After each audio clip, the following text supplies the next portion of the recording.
Welcome in, everybody. This is another installment of UnderDiscussion at LTC, which is the public conversation series that we host here at LTC. My name's Dan. I'm a community member here in Lowell, and I'm a writer, primarily these days of creative nonfiction and criticism. And I'm joined today by two very special guests, and I'm actually going to let them both introduce themselves. And if we could start with you.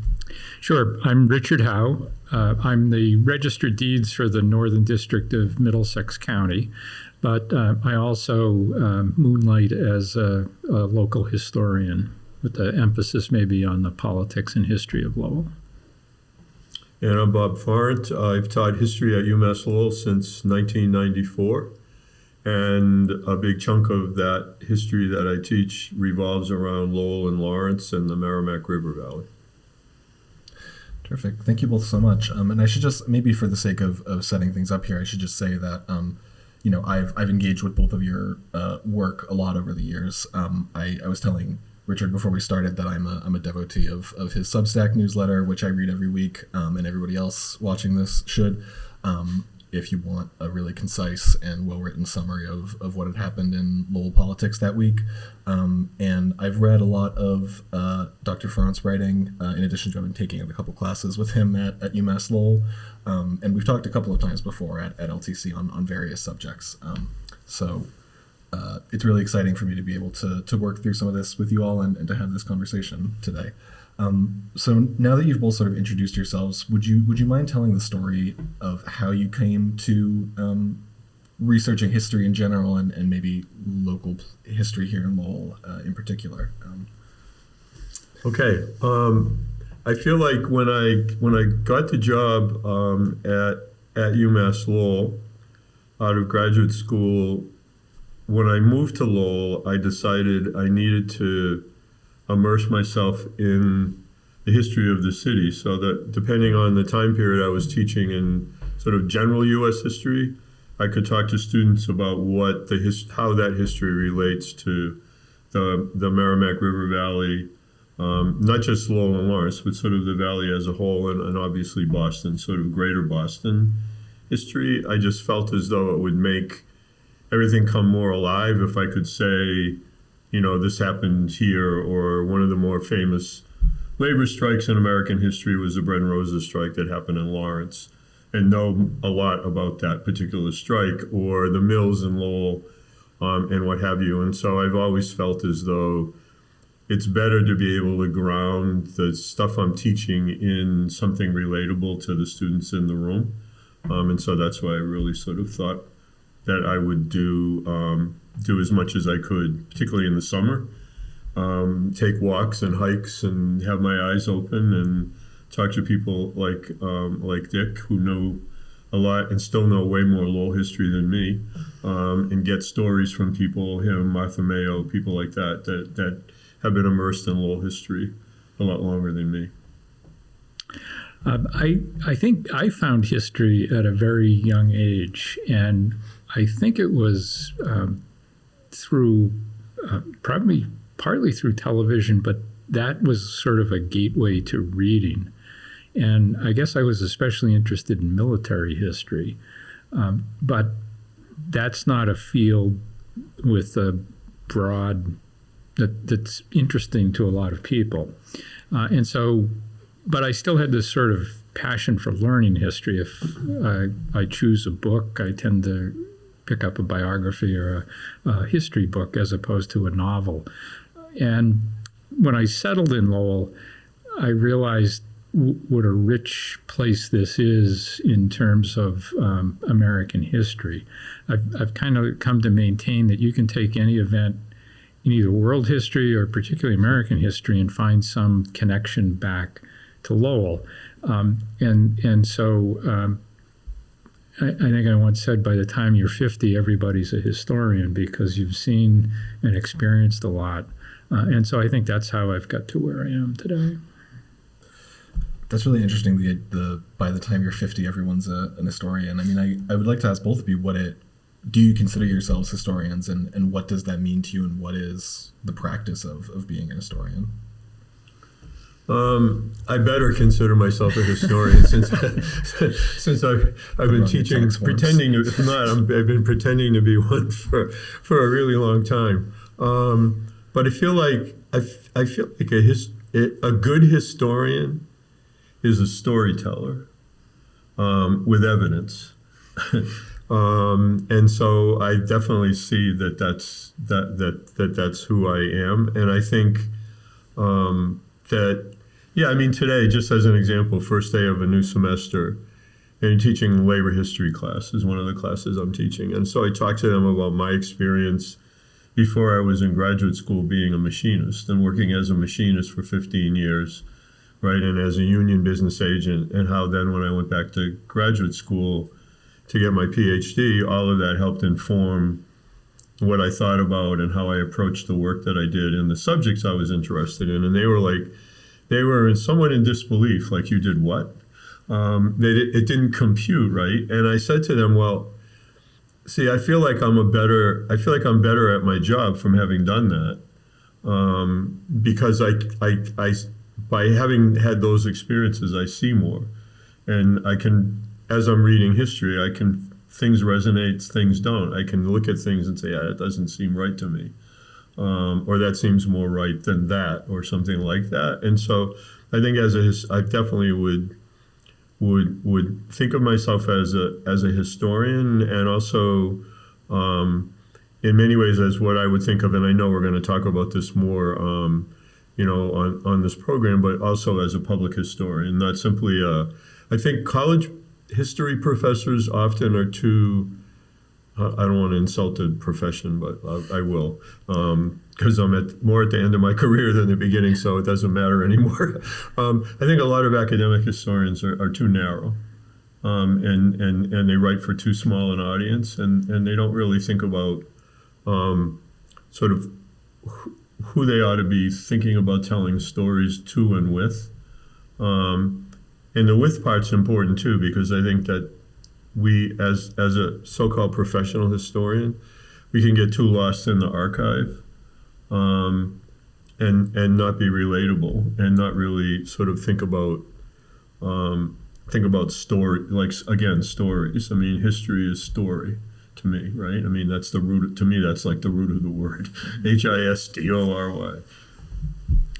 So I'll pick up on, Bob said that a historian, it's about telling stories based on evidence. And for the 10 years before I became the Register of Deeds, I practiced law, and I did mostly criminal defense work, and it involved a lot of trial work, which was all about telling stories based on evidence. When you're a lawyer, you're an advocate for your client.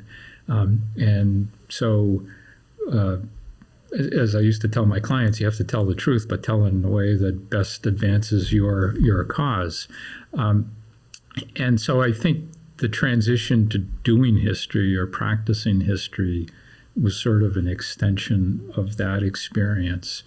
Now, when I was elected Register of Deeds back in 1994, the same year Bob started. That's interesting. I went from working 80 hours a week as a trial attorney to working 37 and a half hours a week as basically a bureaucrat. So with all this extra time on my hands, I enrolled in a Master's of History program at Salem State. And I obtained my master's in history. And one of the reasons I did that was because as much as I liked history, I knew that there was a process and a discipline to it. And while I never went on to try to obtain a doctorate, at least with the master's degree, I think I at least learned the tools and the practices and what the expectations were in that field. And so that sort of helps me do what I do today. So you did bring this up a little bit earlier, Bob, but one of the things that it seems both of you feel really strongly is that part of your obligation is to not just be, historians and doing research and even writing papers or something, but being public historians and being public educators and people who engage continually in sort of conversations with the broader public. Do you think there's like a necessary relationship between the practice that you've described of being a historian and that practice of public education. And I guess how does that inform the way that you try to communicate these stories to a broader audience? Yeah, I mean, there's definitely a whole sort of part of history now. There are history programs and history degrees in what's called public history. I mean, there are historical journals that, one of them is called the Public Historian. And so there's definitely been, it's not everybody, but there's definitely been within the field, within the profession, an interest on the part of some people to try to think more systematically about how you give talks, how you do walking tours, how you create public exhibits, how you use history, you use lessons that you can derive from the past to inform what's happening now politically or socially or whatever it might be. And so I feel that that's incumbent on me as a historian. I feel like I love my job, I love teaching, I love always working with my students, but it's not enough. I feel like I want to try to figure out how to convey other stories. I mean, in this past summer, which is so far afield from what I normally study, the Lowell Humane Society was celebrating like 150 years in Lowell. And they asked me if I would help them do an exhibit on their history in Lowell. And I mean, I like animals and whatnot, but like doing something with the Humane Society was not in the forefront of an exhibit that I was thinking about. But I met with them and they had some money to pay for a couple of students to work with me over the summer. And they gave me access to their archives. And so we did a 150 birthday party exhibit for the Lowell Humane Society, and I learned so much about Lowell that I didn't know before. In doing that and looking in their archives about what sort of issues came up as Lowell grew, and as Lowell went from being not something we think about these days, but farming and rural. I mean, when the Humane Society was started, it was started to take care of farm animals. Right? And I said, oh, this is really cool. I should know this, but I didn't really. One of their other main jobs was to inspect horses that were used by the fire department to make sure they weren't being mistreated. They inspected circus animals when they came to town, and I thought, whoa, there's a whole little interesting part of the city. And I learned that there was a zoo in Lowell at Fort Hill Park, which I never knew before, in doing the research. And I thought, okay, here's something else I can talk to my students about that I didn't know before. So I feel like every one of those experiences I've had has added to my repertoire of what I can then bring into the classroom. And so, yeah, I mean, I feel like that gives me the best of both worlds. So I've always been involved in politics. My father was elected to the Lowell City Council in 1965 when I was 7 years old, and then he served for 40 consecutive years on the council. And then my now 29 years as registered deeds overlapped with him slightly. And so my approach to history, or one of the motivations that causes me to share my interest in history with the public, is because I see them kind of layered on top of each other. A quote I often repeat comes from President Harry Truman, who said that the only thing new in the world is the history you haven't read yet. And I find that to be so often the case, because when you confront a new situation today, there's inevitably something in the past that you can draw a parallel to. And it doesn't tell you exactly how you should deal with the current situation, but it puts you in a better position to make the right decisions today. And I really try to emphasize that when I'm giving talks or tours or in my writing. Sometimes not, expressly. You don't necessarily have to spoon feed it to the audience, but the audience can draw those conclusions themselves. That's really, I mean, I will say actually, I have a very distinct memory of as a college student prior actually to taking classes with you, Bob.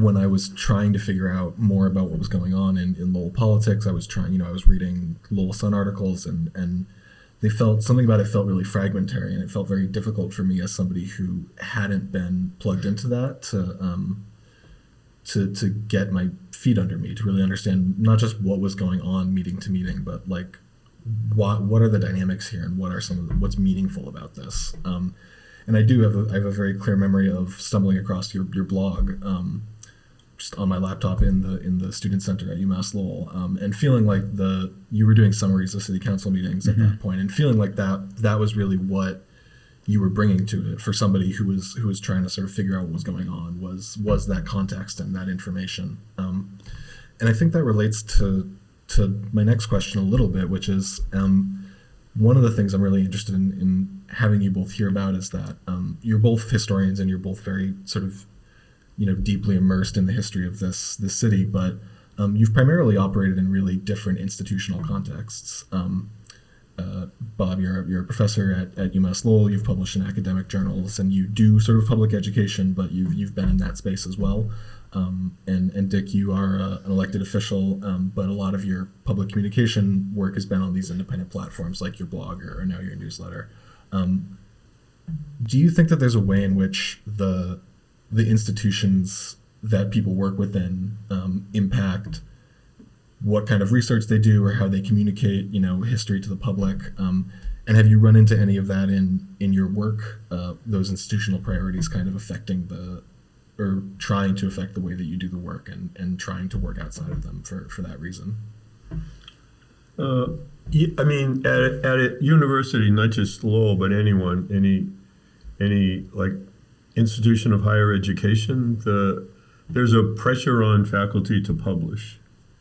And sometimes the public doesn't necessarily know that or understand it per se, but part of my workload is supposed to be that I'm supposed to produce a certain amount of written words in cycle. And that means articles and books. And so we only keep our job. So if you get hired at a university that has a tenure system, which UMass Lowell does, what that means is that you're hired for a certain number of years. And within that frame of 6 years when you're first hired, at the end of that cycle, you're supposed to have produced a published book and some number of articles. And it varies depending on the field and the discipline that you're in, right? And if you don't do that, you're fired. And then if you want to go from assistant professor, which is what you start out with, to associate, you apply for tenure, you put that work, your writings and whatever, in front of a review body of your peers and then of the university as a whole. And it's sort of an up or down vote. And you go. I mean, it happens, people go. They're told to go away.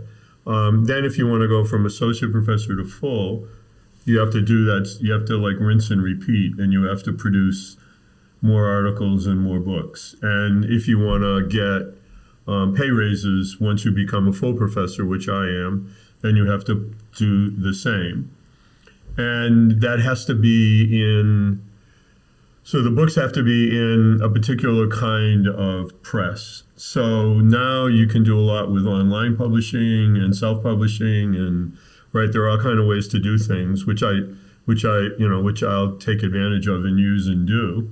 But that wouldn't help me keep my job. That would be seen as less than on the part of the university. What the university wants to see is a university press. So I just did a book, for example, that's published by the University of Illinois. And for labor history, it's like if not the best, one of the 2 or 3 best publishers for labor history. So I did what I wanted to do. I mean, I did the research I wanted to do. The university didn't tell me what to write about, but I wanted it to be in the University of Illinois Press, so they would be off my back. And so I sent the proposal to the University of Illinois and said, here's my idea for a book. What do you think? And they gave me a contract, and So now my burden, for however long I stay, my burden has been eased. And what that also does, briefly, is it also impacts your teaching load. So again, it's a the institution is weird, I think. And I can say it because I'm in it, so I can call it weird. The more you research, the more you publish, the less you teach. It's somewhat counterintuitive, because you would think that what we should be putting in front of students is people who can research and write on the history side and tell stories. But the more of that I do, the less of that I can teach. So it's very crazy, right? And so sometimes you can end up teaching only one course a semester. So there could be an academic year where I only would teach 2 courses. I've never done that because I like teaching. And I've said, no, don't know. 3 is a lot if you want to write and publish and research, right? But the institution, and again, it's not just UMass Lowell, this is everywhere. It's pretty mechanical. If you don't have a book and 3 articles or 4 articles, you're not going to get tenure at UMass Lowell in the history department. That's not going to happen. So I'm in a completely different situation. I have a full-time job that's history's a part of it. I say that one of the reasons I really love being registered deeds is it's based on 3 things that I'm very passionate about: the law, history, and technology. And I seem to have an aptitude at some level in all 3 of those areas. All the stuff I do on the newsletter and my blog, which is richardhowe.com, I do it in my free time at night and on the weekends. You're at 37 and a half hours. Yeah, whether you want to or not. And it's that's one of I've announced that I'm not running for re-election. The current term I'm in will be up in about a year. And I said in my announcement that I wasn't going to seek re-election, that I was going to devote the spare time I will have, not having to go to the office every day, to doing more of the Lowell history stuff. And so that's kind of how I don't depend on doing history to buy my groceries. That's just, essentially a hobby that I have. I devote a lot of time to it. But I want to pivot, though, and pick up on what Bob's saying. Lowell is very fortunate to have Bob Ferrand, because I think that communities that have universities in their midst could gain great benefit from a closer relationship with the history departments in those universities. But what he just described is the reason why those close relationships really cannot form, because the educators in those seats are so locked into teaching and researching and writing that they don't have time to lead a tour on a Saturday morning of downtown Lowell. Bob has carved out those things. He's made that a priority, and we've all benefited from that. But I think he's very unique in that regard. Yeah, one thing that I was thinking about when you were talking about academic presses, Bob, was actually our first guest on UnderDiscussion last year when we started this was Dr. Mariko Frame, who's a professor of economics. And I read her book. She recently published a book on ecological imperialism, which is a fantastic book. I really enjoyed reading it for that. But the reason that I was able to read it was because she emailed me a draft of it, because the press that it was published in, Rutledge, was selling it for, I think it was like upwards probably of $125. It was a lot of, yeah. So I was actually, do you think about that when you think about where you're going to publish? Like, is this going to circulate to people going to be able to afford to actually engage with this? Yeah, that's the problem. So academic journals as well. If you're a professional historian, so-called, and you want to keep up with academic journals, subscriptions to a journal, which means like maybe 4 issues, because usually they're quarterly, can be $125, $150, right, for 4 issues. So that's problematic for a lot of people. The reason that I wanted the University of Illinois would publish the book in paperback for right away, right? A lot of academic presses only want to publish a book in hardback, and they can charge a lot more money for it, and they can get institutions to buy it, but it's not affordable for a larger audience. But again, University of Illinois, they have a series that's called Labor and Working Class History. And they made the connection that if they want to have a series in labor and working class history, they ought to make books affordable for the particular audience that might want to read those books on labor and working class history. And so this is a paperback that came out that was $28.95, which is about as cheap as you can find for a good academic sort of history book these days. But yeah, and the other thing is that, I mean, increasingly, and I think Dick has mastered this more than most people around here for sure, is you can do a lot online. You can do a lot with the kind of, even with a lot of long form writing online. And that would not count either. When going back to my discussion a few minutes ago about how somebody would get tenure. Like if I did research on an article about this mill that collapsed in Lawrence in 1860, a big textile mill that collapsed and killed 110 workers, right? And I wanted to find out why it collapsed, what happened to the people that got hurt, just to tell the story, right? If I had done this story and put it online,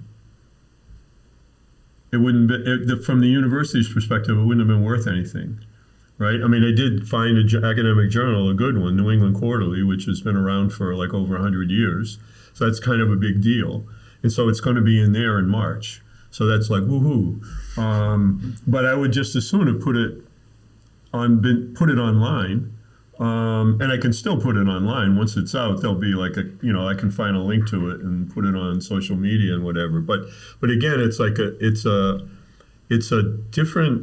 weird and different sort of conversation. Even things like the exhibit, like the Humane Society exhibit I was talking about before, or I did one on the International Institute of Lowell for its 100-year anniversary of being in Lowell, settling immigrants and refugees, whatever. Those don't count on my workload either. They're not considered research and publications. They're service, but they don't have the same value. And in our conversation now, what we're talking about is like that's what we should be doing. Mm-hmm. And so that's why, to reaffirm what Dick was saying, why lots of faculty, it's not that a lot of faculty don't want to do it. It's that the structure of the system is such that it mitigates them doing it.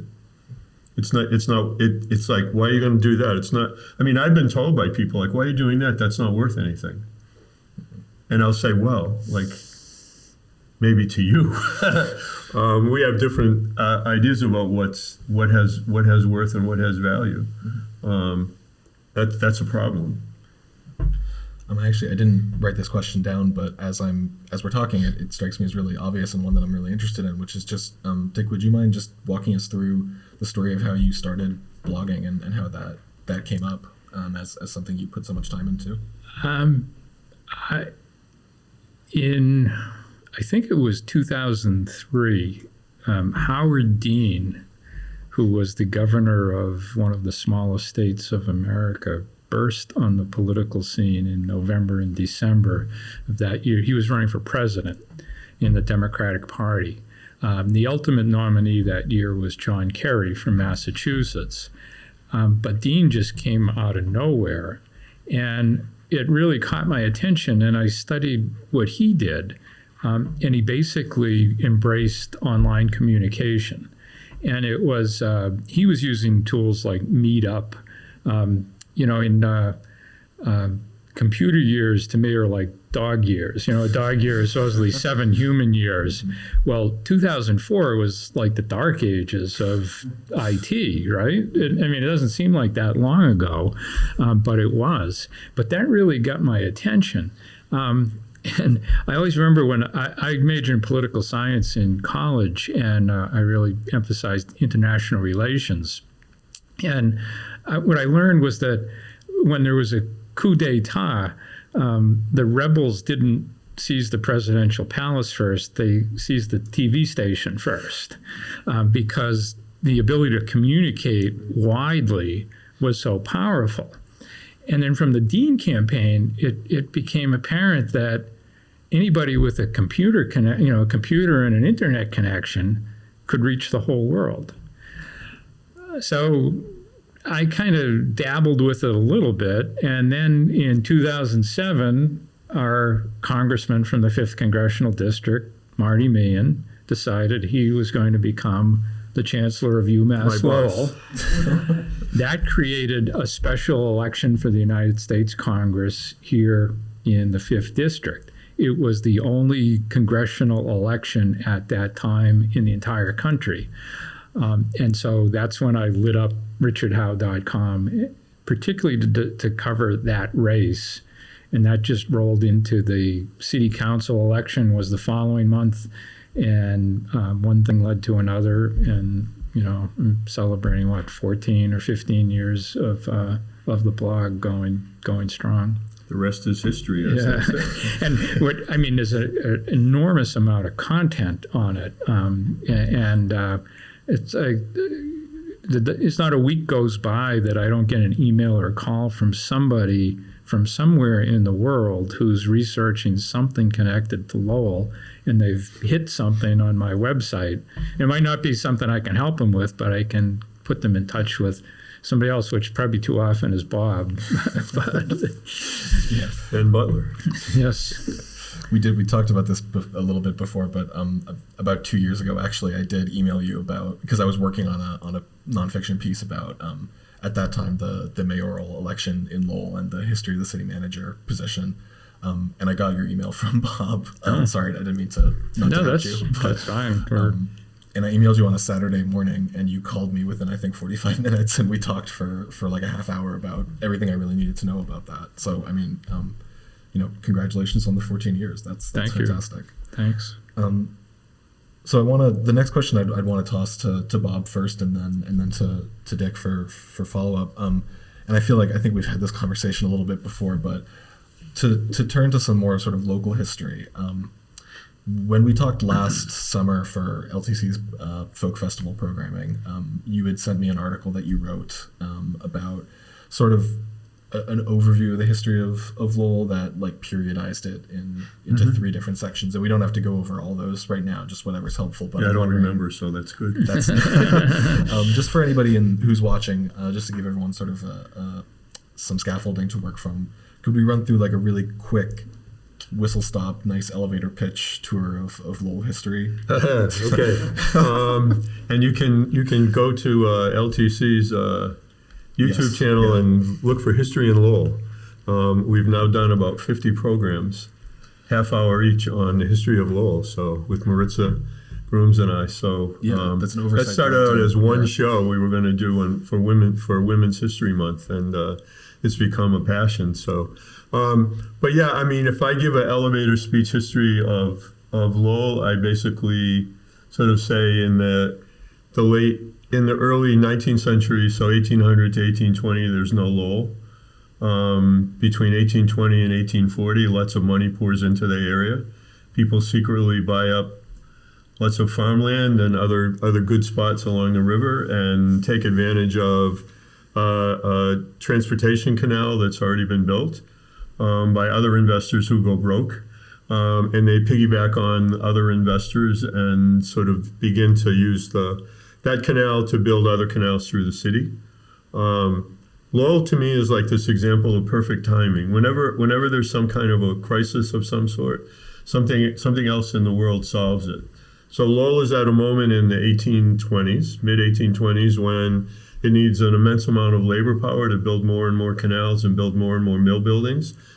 As that need is arising, there comes a particular hardship in Ireland that causes trickle initially, but then a flood of people out of Ireland, and goodly numbers of those folks come and settle in what becomes known as the Acre in Lowell, and that creates the beginnings of the Industrial Revolution in Lowell that transforms not just Lowell but the valley, Lawrence, other parts of New Hampshire. It's much more widespread than simply Lowell. But that event also begins the history of Lowell as a place where immigrants seeking work find a way. And so the Irish are coming, and then subsequently other groups are going to come. That economic history persists until about 1920. By the end of World War I, the textile revolution, so-called, is passed Lowell by. The Lowell Machine Shop, which is the Silicon Valley of the late 19th, early 20th century, it's one of the most innovative industrial hubs in the world. In its heyday, it gets sold to a company in Maine. Slowly but surely, it's demobilized and then ultimately torn down. The mills are gonna, again, slowly but then hurriedly leave Lowell.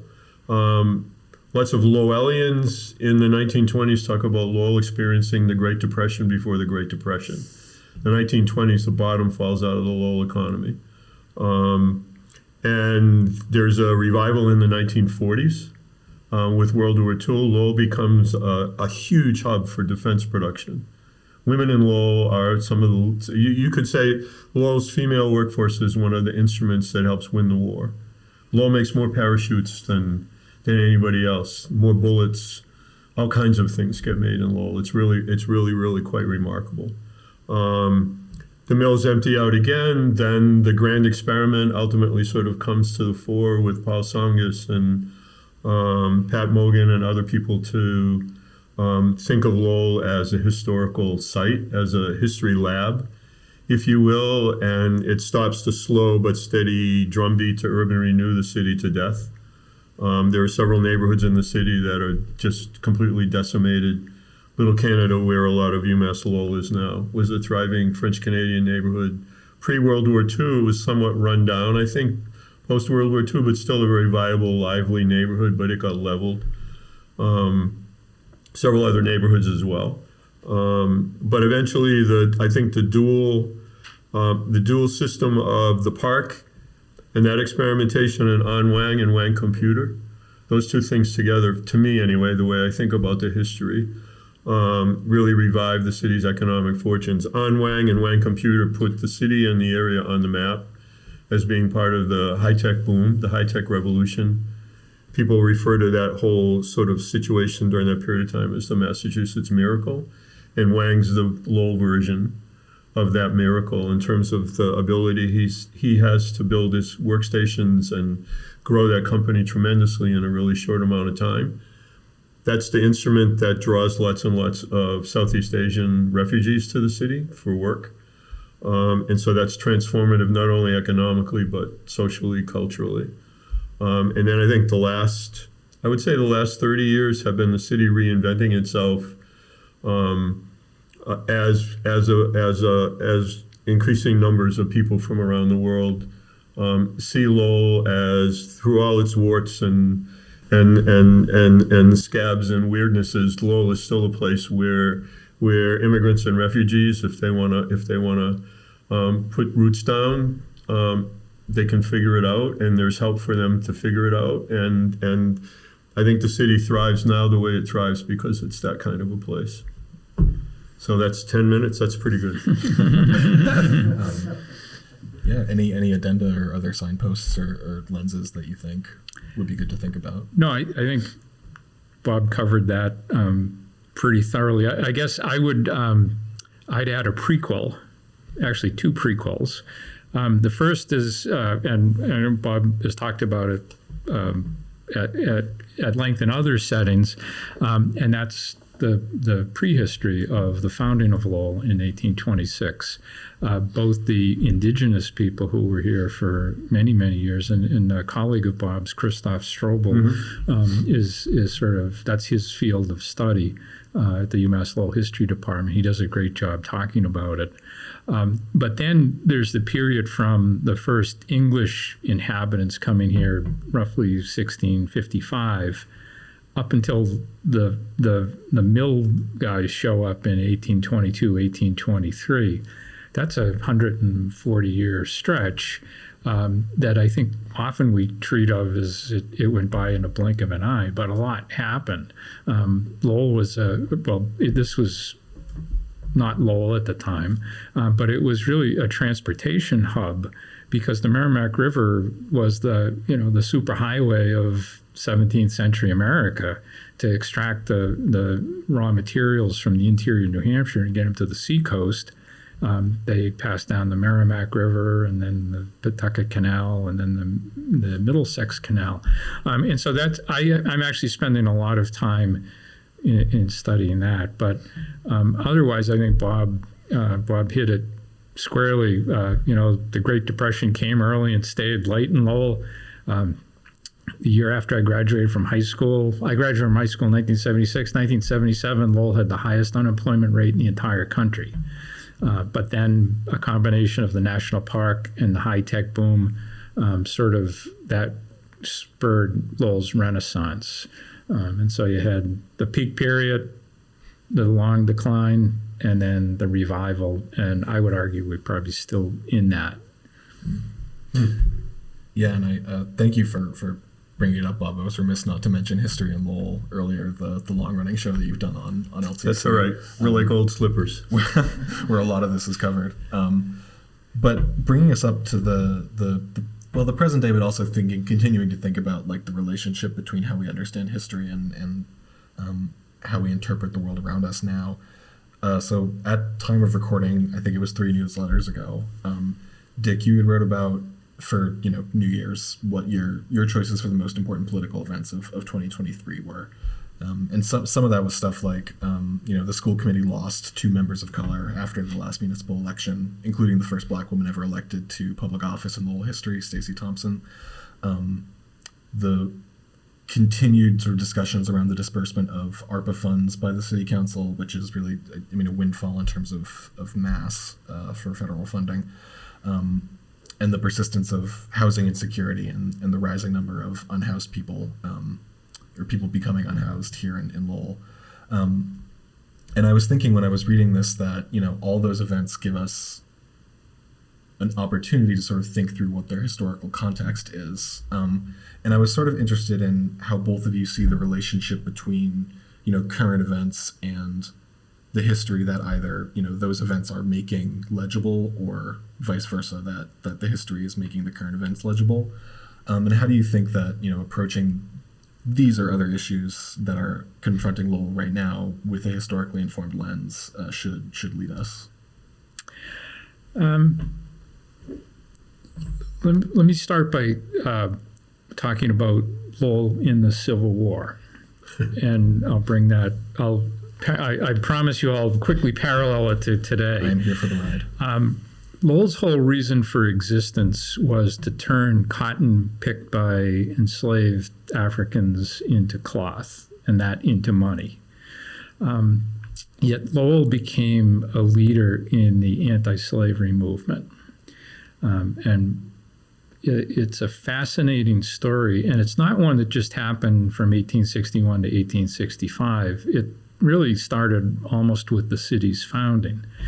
And so for a period of almost like 3 decades, Lowell was almost a microcosm of the fight that went on throughout the country about slavery. Lowell, people's economic well-being was based on cotton. And so there was an impetus to let's not rock the boat. But then there was another side that said, hey, this is morally wrong. We have to stop it. We have to do everything we can to stop it. And so that's why I think what makes Lowell so valuable to study, because you can spread that out and understand what was going on throughout the country. I feel something similar is going on in Lowell today over the last 10 or 15 years, whether it's people talking about migrants moving into the former Inn and Conference Center, the unhoused, whether they're deserving of aid.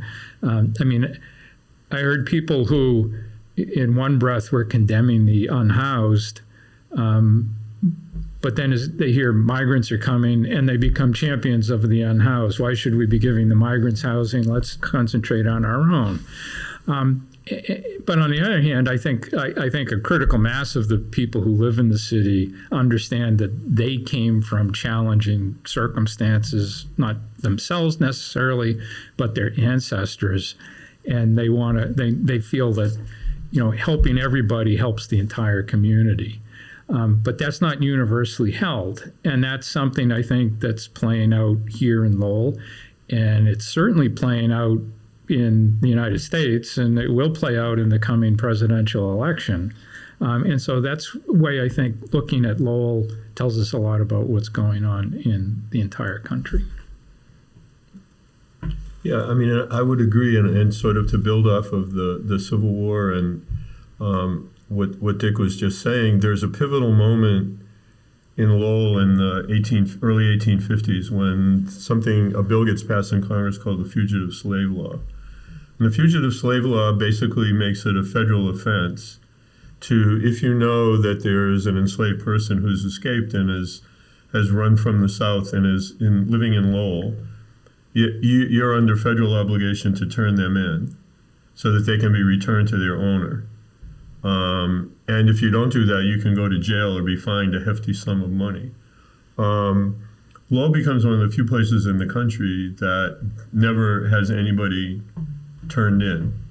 And there are a lot of people, there are a lot of well-known fugitives, formerly enslaved people, freedom seekers, whatever vocabulary one would use, but there are a lot of those folks living and working openly in the city. And nobody's taken from Lowell. People are taken from Boston, people are taken from New York City, from Syracuse, New York, from a whole bunch of other places. And so that sort of parallels on, again, to be thinking about, okay, well, there's not a lot, now in the political campaign for the presidency, you hear the Republican candidates, at least for now, talking about how we need to throw people out. We need to round up people and throw them out. To me, it's the fugitive. When I hear that, I think, okay, fugitive slave law all over again. You're asking me to be complicit in throwing somebody out. I'm not going to do that. I mean, the fugitive slave law, when it was passed, basically forced people in the then United States to decide which side they were on. There was a declarative there in terms of, are you going to be complicit or not complicit? And the same thing is going to probably happen depending on the outcome of the presidential election. So, I think we can learn as well, like we just went through an interesting sort of period of revamping the way people get elected for the city council and sort of moving from a citywide system to one where there are neighborhoods, and now there's talk of maybe publicly electing the mayor as opposed to the way it's done now. And each time that happens, it causes people to reflect on, well, why do we do it this way? And what is it about this way that's so special? Times have changed, things have changed. Back in history in the Senate of the United States, senators were voted in by the state legislature until there was an amendment to the Constitution to make senators elected statewide. So somebody said, wait, that's really this is even more anti-democratic now. You're having senators of the United States with that immense power being elected by a couple hundred people. Like, how weird. No, we need to change that, right? So all these things, and I try to get my students to think about, again, just the way Dick had just laid it out, if you think about change, like people, again, because of computers and the tech world we're in and whatnot, people think things can change in just some little video clip, post it on YouTube and it's changed. If you look at the big changes in American history, they're changes that take place over a considerable amount of time. Now, I'm impatient and I don't like that, but on the other hand, that's just the reality of how things change. Women fought to get the vote. Some of the leading people fighting to get women's right to vote come from Lowell. But they fought for that from the 1820s, 1830s, 1840s, all the way into the post-World War I period before that all happened, right? So I'm not advocating that big change should take 70 years or 60 years. The labor movement, in terms of fighting for a shorter workday, is fighting in Lowell. Lowell's one of the leading places in America in the pre-Civil War period, fighting for a shorter workday. The shorter workday being 10 hours then, fighting for the 10-hour day, and then fighting post-Civil War for the 8-hour day. 8-hour day doesn't become law until the mid-1930s. So people struggle. That's the deal.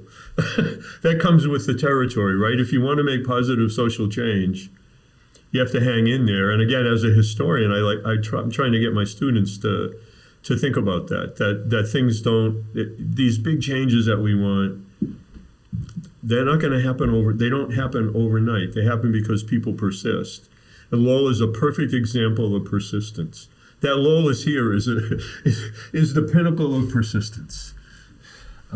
That's a good book title. It's a freebie for write that down.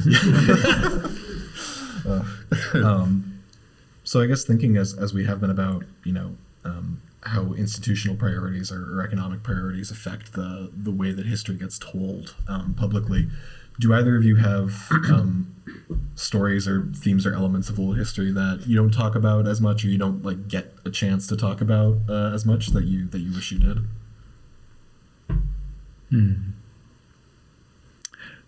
I mean, if I want to talk about something, there aren't any constraints on me, so I go ahead and say my biggest constraint is time. It's having the time to, I kind of maintain that you could point me at any single block of houses in the city and give me enough time, and I could find a fascinating story that came from that. And so history's everywhere. You just have to be diligent about finding it. Yeah. I mean, I've been working last year and now again this year. All of last year I worked with a second grade class at the McAuliffe School. I went in every third Wednesday, the whole school year. And I worked with them on writing histories of their neighborhoods that they live in. And again, some people were looking at me like, what are you, nuts? Why are you doing that? And I thought, well, this is helping them think about history. This is helping them think about writing. This is just a cool project. Why wouldn't I have time to do this? Why wouldn't I do this? But as much as I spent the time doing it, I learned a lot about how little people think about Lowell, right? They did drawings of the neighborhoods. They did drawings of the river. They did drawings of the old mill buildings, the way they perceived them. They did all these things that helped me think about, okay, from again, sort of in the long longitudinal aspect of history. So I'm doing that again this year and helping, and we're going to, last year we published their books, and across the street here at Lowell Books, we had a book party for them, and their books were on the shelves in the bookstore. They'll never forget it. I would love it, I probably won't be around to see it, but I would love it if one of them became a historian of Lowell. And in the thank yous and the acknowledgments, they said that little old dude that came to McAuliffe School when I was in second grade inspired me to, so yeah, I don't shy away from, I feel like there's stuff to tell. I'm starting to research now everything that went around about school desegregation in the 80s, which had a really ugly incident where a young Cambodian kid ended up drowning in the canal, in the Pawtucket Canal. God. That's going to be a tricky one, because that's going to make some people not happy. But it's about time that story got told, and got told in a careful way, in a public way. Mm-hmm. And so I am now working on hopefully a piece that will end up in the Boston Globe magazine on that story. And I know that that's not going to make some people happy at all. But it's a story that needs to be told, and it's a story that there are no markers, there's no significance given to it in the city. Yeah. In a general enough way, certainly within the community of the family that was impacted by the young kid. But that's one I'm telling now, and I'm doing it very carefully. I made sure that I could get research money and hire a couple of students from the Cambodian community to work with me on it. So I would be mindful, and neither one of them had ever heard of it. Mm-hmm. They didn't believe me that it happened. So that'll be an interesting I'm like, it's keeping me up sometimes. Yeah. Thinking about it, just because it's a pretty horrific story. But again, it needs to be told. So Absolutely. I love writing happy stories, but I think as a historian, this will be my last really large project. For all kind of reasons, probably. I look forward to reading that. I mean, having lived here as long as I have, I also haven't heard about that. So that's horrific. Well, surprisingly, most people, like people in my neighborhood, and I mean, I live in Lowell, I live in Centerville, and I've talked to people about it. Like, because they were in school in Lowell at the time or whatever. You remember this, and vaguely, if at all. So it's troubling. So it'll be interesting to see how this plays. Well, so I guess we have a couple minutes here before the end. So I mean, if you both would humor me, this is kind of a question that I'm really interested in as a writer, but I also do think it relates to what we've been talking about the relationship between the practice of doing history and public education. Which is, when I think about, and having written some sort of, political commentary, some, art criticism, that sort of thing, the question of style is on my mind a lot as I'm writing, and how I'm trying to sort of keep an audience engaged. And do you do that through humor? Do you do that through, or sometimes, difficult or experimental styles, something like that? And history's been communicated in all sorts of ways. I think of some of my own favorite, books of history, and they're all over the map in terms of style. Some people have these really sort of baroque, very flourishing sort of poetic styles, but it's also just as hard to write in that very pared down and accessible style. So I just wanted to ask for both of you. I mean, do you think about style when you're writing, and how do you think about it? And I guess if you have any sort of lodestars, people whose work you go back to for how to write in the way that you want to. Take it.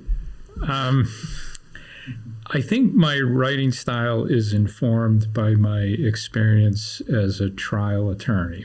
And what I'm talking about is when you stand up in front of the jury to give your closing argument, you're communicating directly with these 12 people plus the alternates. And I always felt like it was important to use language that they were receptive to. Because if you use a word that somebody doesn't understand, they potentially are going to be resentful of that, not to mention not understanding it, and that's what you want them to do. And it's not a question of dumbing down your language. It's focusing on what the message is. And so I think I try to be very economical, efficient. There was a book called On Writing Well. Do you remember who wrote that? He was a professional writer, and he talked about how hard it was and how much you had to practice it. And he also taught about paring down all of the fat and the excess words and things like that. So that's so I try to be kind of, that old Dragnet show, just the facts, ma'am.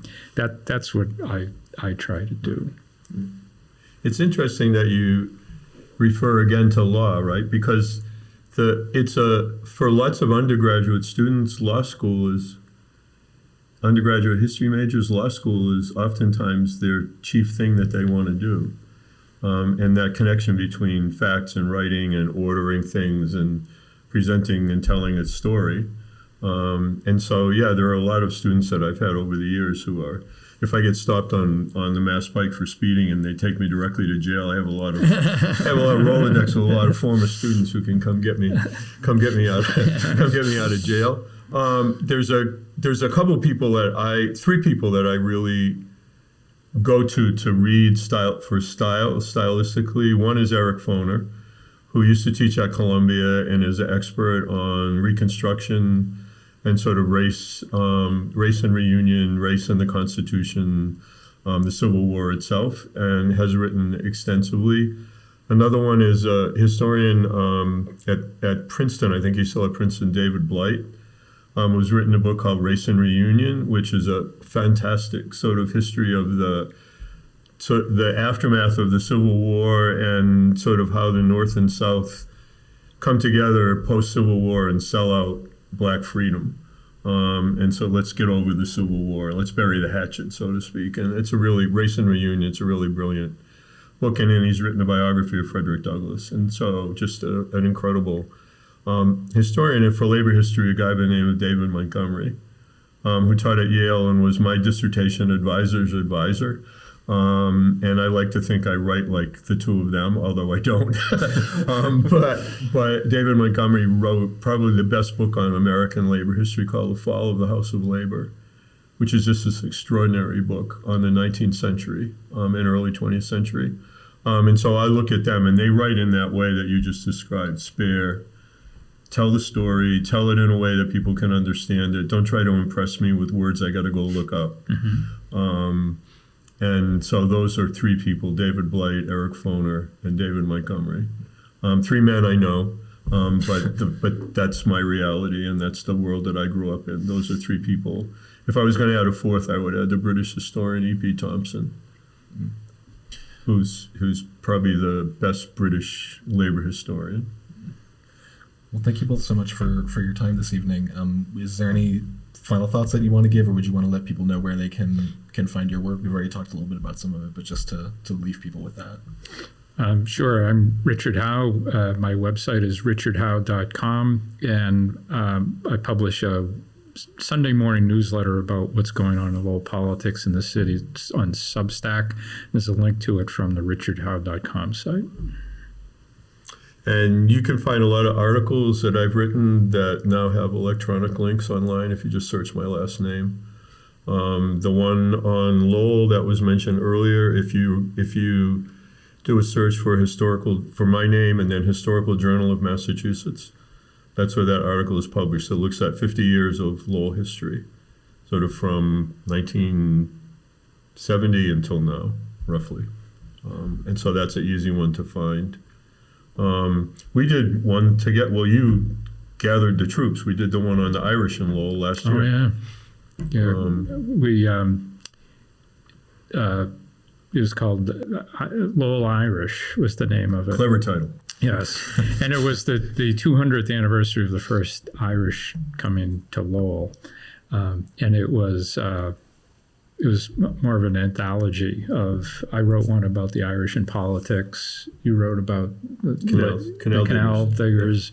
There's another one about St. Patrick's Cemetery, and we used the print-on-demand model, so that if anybody wants to buy, just go to Google and search Lowell Irish and Richard Howe or Robert Ferrant. It'll pop up, and you can order it in 3 or 4 days. You'll have it on your front door. Well, there we go. Thank you both again for your time, and thank you everyone for tuning in and everyone who came in person tonight.